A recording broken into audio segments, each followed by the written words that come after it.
नमस्कार दोस्तों, स्वागत है आपका हमारे YouTube चैनल सक्सेस ट्यूटोरियल पर।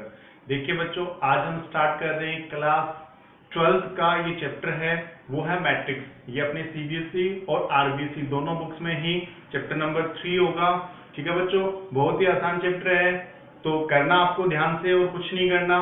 तो देखिए, सबसे पहले हम क्या कर रहे हैं, स्टार्ट कर रहे हैं कि जो अपनी मैट्रिक्स होती क्या है। ठीक है, तो इसकी डेफिनेशन क्या होती है कि समान राशियों या संख्याओं के उस व्यवस्थित क्रम को आव्यूह कहते हैं जिसमें इन्हें पंक्तियों व स्तंभों के आयताकार या फिर वर्गाकार विन्यास में हम लिख सकते हैं। ठीक है बच्चों, तो जिस प्रकार मैट्रिक्स लिखी जा सकती है उसके हमें अपने पास में 3 प्रकार होते हैं, और वो तीनों प्रकार मैंने यहाँ लिख नंबर ऑफ कॉलम्स, उनका मल्टीप्लाई ही क्या होगा, अपने ऑर्डर ऑफ मैट्रिक्स आव्यूह का क्रम होगा।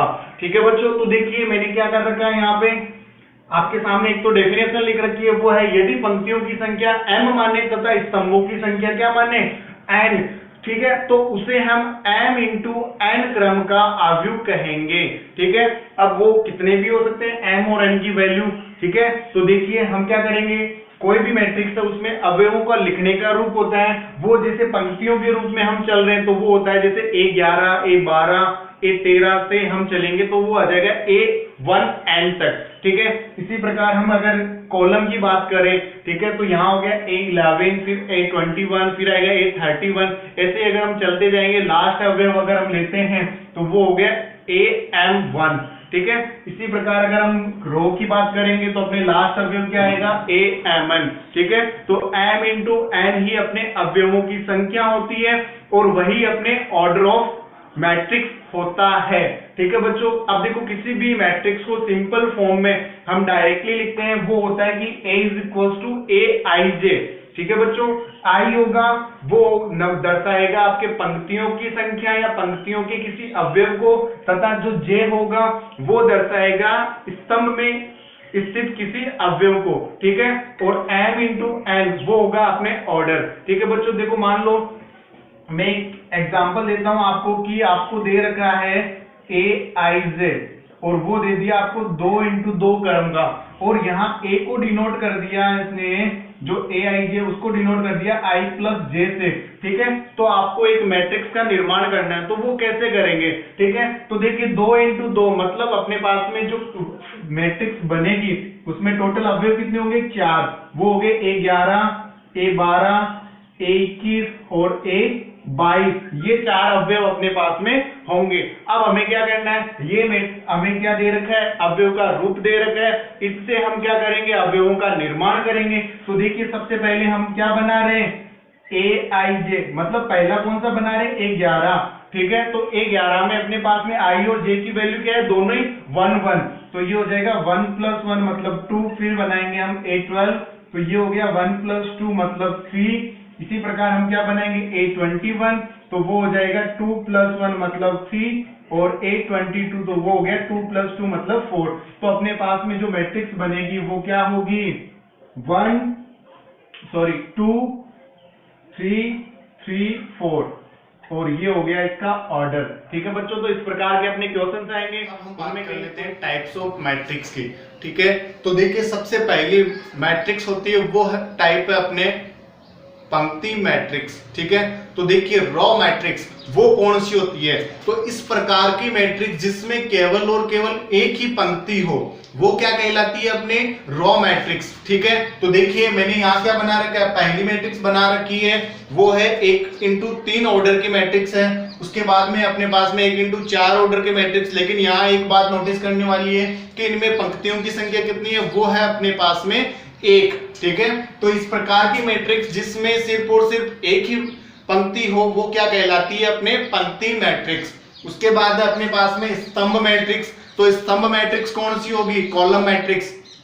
ठीक है, कौन सी होगी, जिसमें सिर्फ और सिर्फ एक ही कॉलम हो वो क्या कहलाती है, कॉलम मैट्रिक्स कहलाती है। तो देखिए यहां मैंने यहाँ अगर आप ध्यान से देखोगे तो 1 2 3 पंक्तियां तो 3 है, लेकिन स्तंभ की बात करें तो वो स्तंभ कितना है, सिर्फ और सिर्फ 1। इसी प्रकार इसमें कितने हैं, 4 पंक्तियां और 1 स्तंभ, ठीक है। तो पंक्तियों पे ध्यान नहीं देना, अपने को क्या चाहिए, स्तंभ मैट्रिक्स की बात हो रही है। तो अगर इसमें 1 स्तंभ है तो ये क्या होगी, स्तंभ मैट्रिक्स होगी। इसी प्रकार थर्ड अपने पास में शून्य मैट्रिक्स, ठीक है, जीरो और नल मैट्रिक्स। ये क्या होती है, तो इस प्रकार की मैट्रिक्स जिसमें सभी अवयव क्या हो, जीरो हो, वो क्या कहलाती है, जीरो मैट्रिक्स कहलाती है। फिर उसके बाद अपने है वर्ग मैट्रिक्स, स्क्वायर मैट्रिक्स। वो कौन सी होती है, तो इस प्रकार की मैट्रिक्स जिसमें पंक्तियों की और स्तंभों की संख्या क्या हो, सेम हो, ठीक है, होती है। तो देखिए यहां मैंने बना रखा है एक 2x2 का और एक बना रखा है 3x3 का, ठीक है, फॉर एग्जांपल के लिए। तो ये हो गया इनका ऑर्डर जिसमें पंक्तियों और स्तंभों की संख्या क्या है, समान है। इसी प्रकार अपने अगला प्रकार है वो है विकर्ण मैट्रिक्स। तो इस प्रकार की मैट्रिक्स जिसमें मुख्य विकर्ण के अलावा बाकी के सभी अवयव क्या हो, जीरो, वो क्या कहलाती है, विकर्ण या डायगोनल मैट्रिक्स कहलाती है, ठीक है बच्चों। तो यहां ध्यान से देखिए आप, ये अपने है मुख्य विकर्ण, ठीक है। अब इसके बाकी के जो भी अवयव है मुख्य विकर्ण के अलावा वो सारे के सारे क्या है, जीरो, ठीक है। तो ये इस प्रकार की जो मैट्रिक्स होगी वो क्या कहलाएगी, अपने डायगोनल मैट्रिक्स। फिर उसके बाद में स्केलर मैट्रिक्स। तो ध्यान रखना बच्चों, ये डायगोनल मैट्रिक्स का ही भाग है, लेकिन ये जो आपके स्केलर मैट्रिक्स है अर्थात अदिश आव्यूह है, वो होगा जिसमें जो डायगोनल है उसके सभी अवयव क्या होंगे, सेम होंगे। तो यहां ध्यान से देखिए आप, ये जो डायगोनल है इसका मुख्य विकर्ण है, तो मुख्य विकर्ण के सारे अवयव क्या होंगे, सेम होंगे। तो वो क्या कहलाती है, स्केलर मैट्रिक्स कहलाती है। इसी प्रकार देखिए नेक्स्ट है अपनी इकाई मैट्रिक्स। तो ये भी एक प्रकार की डायगोनल मैट्रिक्स होती है और इसमें कंडीशन क्या होती है, इकाई, इकाई का मतलब क्या हुआ, एक, ठीक है। तो जो मुख्य विकर्ण है उसके सारे अवयव क्या होना चाहिए, क्या होने चाहिए, इकाई होने चाहिए। तो वो क्या कहलाती है, आइडेंटिटी मैट्रिक्स या फिर इकाई मैट्रिक्स कहलाती है, ठीक है बच्चों। उसके बाद अपने पास में त्रिभुजाकार मैट्रिक्स, ट्रायंगुलर मैट्रिक्स। तो ये क्या होती है, इसमें आपको ध्यान रखना है कि जो मुख्य अवयव है वो और उसके साथ के अवयव देखने, या तो ऊपर के लिए या फिर उसके नीचे के लिए, ठीक है बच्चों। तो एक होगा अपने ऊपरी त्रिभुजाकार आव्यूह, ये क्या होता है, तो इसमें जो मुख्य विकर्ण है, मुख्य विकर्ण के साथ साथ मैट्रिक्स के ऊपर के जो अवयव है, मुख्य विकर्ण तथा मुख्य विकर्ण के ऊपर के अवयव तो क्या होंगे, नॉन जीरो वैल्यूज होगी, एलिमेंट्स होंगे, और जो नीचे के एलिमेंट्स होंगे वो क्या होंगे, जीरो।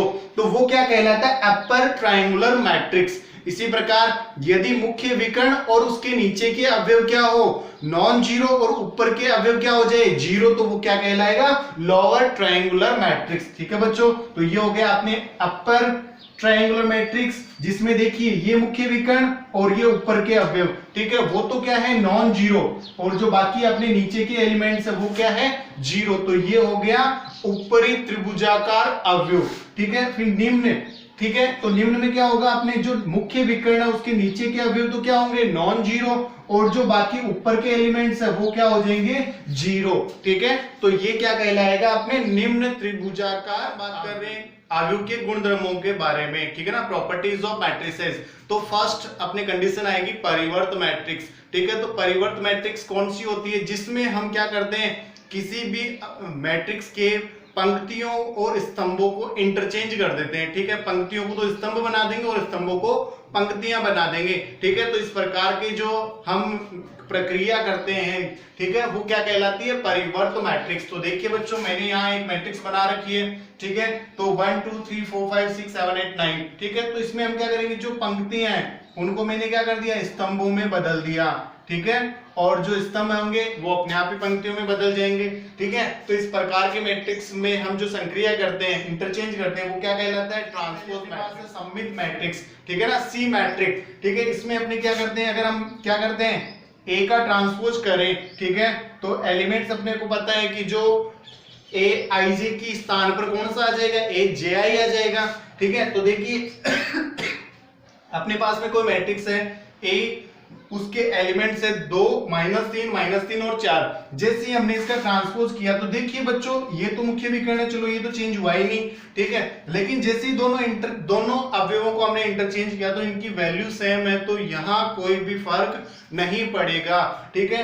तो इस प्रकार का जो इंटरचेंज होता है वो होता है अपने पास में सममित मैट्रिक्स, या फिर किसको डिनोट करता है, सिमेट्रिक मैट्रिक्स को डिनोट करता है। आगे है विषम सममित आव्यूह। तो इसमें क्या होता है, जब हम ए का ट्रांसपोज करते हैं तो जो मुख्य मैट्रिक्स है उसके एलिमेंट्स का सिंबल चेंज हो जाता है। और वो कैसे होता है, तो देखिए अपने पास में है ए मैट्रिक्स, वो है 0 -2 2 0, ठीक है। तो ये तो मुख्य विकर्ण है, तो इसके एलिमेंट्स तो चेंज होंगे नहीं, तो एलिमेंट्स चेंज कौन से हुए, ये दोनों है, ठीक है। तो ये जैसे इंटरचेंज हुए तो देखिए जो -2 है वो आ गया आपके यहाँ पे, और जो 2 है वो चला गया ऊपर, ठीक है।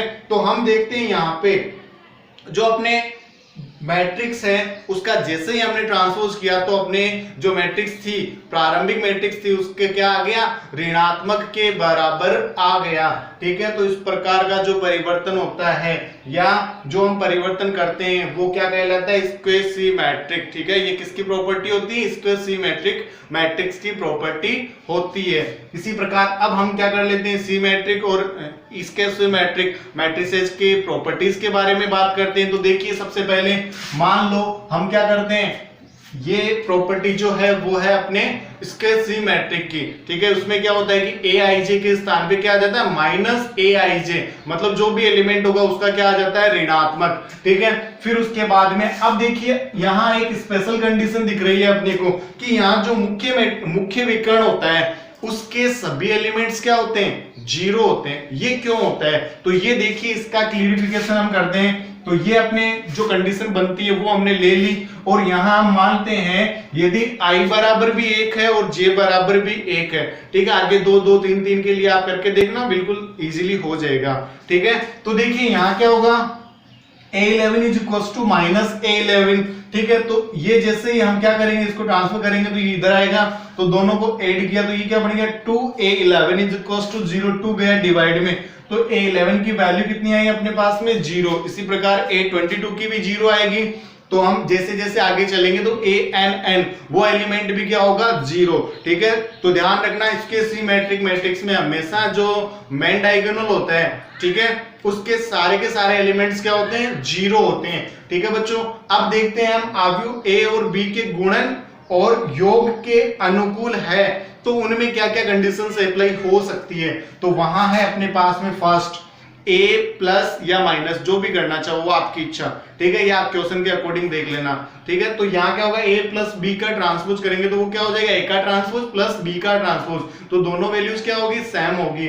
फिर उसके बाद अपने k a का ट्रांसपोज, तो k यहाँ पे क्या HR है, ठीक है, वो सभी एलिमेंट से मल्टीप्लाई होता है, तो इसको हम क्या करेंगे, कॉमन बाहर निकाल लेंगे, और जो ट्रांसपोज होता है वो केवल किसका होता है, जो मैट्रिक्स है उसका होता है। फिर उसके बाद में अगर देखिए गुणन के लिए संक्रिया लगा रहे हैं तो वहां थोड़ा सा ध्यान करना कि a b का ट्रांसपोज करते हैं तो ये क्या बनेगा, b ट्रांसपोज a ट्रांसपोज, ठीक है ना, रिवर्स मल्टीप्लाई होगा। फिर उसके बाद में a एक वर्ग आव्यूह है तो इसके लिए सिमेट्री और इसके सिमेट्री की बात कर रहे हैं, तो वहां देखिए a प्लस a ट्रांसपोज एक सममित आव्यूह होता है और a माइनस a ट्रांसपोज एक विषम सममित आव्यूह होता है। फिर a ट्रांसपोज तथा a ट्रांसपोज a वो क्या होता है, एक सममित आव्यूह होता है, ठीक है।